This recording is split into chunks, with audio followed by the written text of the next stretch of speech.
Did you know your credit card rewards could be secretly disappearing with every foreign purchase? If you're a Rogers credit card holder, you're likely using it for that great cashback rate. But travel outside of Canada, or buy something online from an international vendor, and you'll run right into foreign exchange, or FX, fees. These fees can effectively wash out all the great rewards you worked hard to earn. So, what are the best practices to keep your cashback truly in your pocket? Let's break down the two main strategies. First, you need to understand the fee.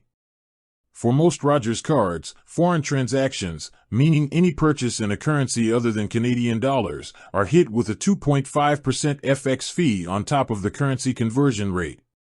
Now, compare that to the reward rate. If you have a Rogers linked card, you might be earning 2% cash back on non-US dollar purchases. Simple math tells you that 2.5% fee is higher than your 2% reward. You're losing money. This brings us to strategy 1, minimize non-USD foreign spending.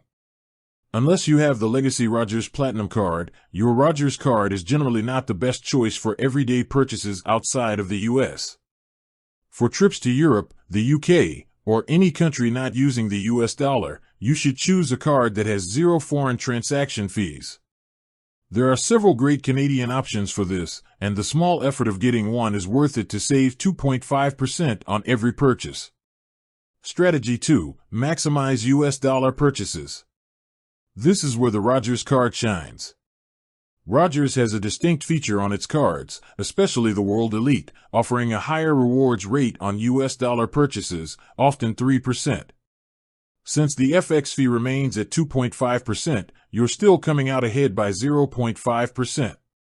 This is a key best practice. Always use your Rogers card for US dollar transactions. This could be cross-border shopping, online US retailers, or a trip down south. This is the sweet spot where the elevated rewards rate overcomes the foreign transaction fee. One final bonus tip for all your foreign spending: when a merchant asks if you want to pay in Canadian dollars or the local currency, always choose the local currency. This is called dynamic currency conversion, and letting the merchant or your card process the conversion in Canadian dollars usually locks in a worse exchange rate. Keep it in the local currency to get the better rate from the card network. By being mindful of the currency you're spending in, and only using your Rogers card for those high-reward US dollar purchases, you can stop FX fees from eroding your cash back. With that said, thanks for watching, and until next time.